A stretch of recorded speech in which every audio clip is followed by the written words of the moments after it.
Chapter 17 The Great Feast. Back in the tunnel, they paused so that Mr. Fox could break up the hole in the wall.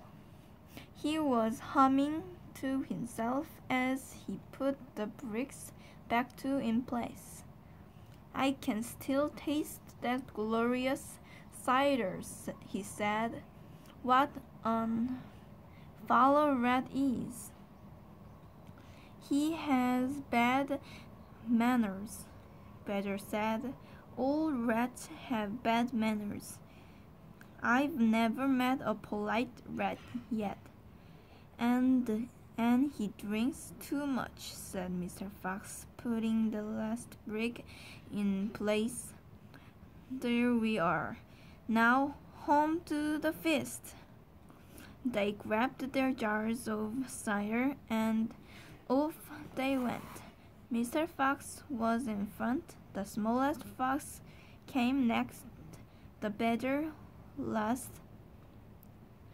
All along the tunnel they flew, past the turning that led to Bunce's mighty storehouse, past Buggy's chicken house #1, and then up the long home stretch towards the place where they knew Mrs. Fox would be waiting. "Keep it up, my darlings," shouted Mr. Fox. "We'll soon be there. Think what's waiting for us at the other end. And just think what we're bringing home with us in these jars." That ought to cheer up poor Mrs. Fox. Mr. Fox sang a little song as he ran. "Home again, swiftly I glide, back to my beautiful bride. She'll not feel so rotten as soon as she's gotten some cider inside." Then Badger joined in. "Oh, poor Mrs. Badger," he cried. "So hungry she very near dead. But she'll not feel so below if only she'll swallow some cider inside her inside."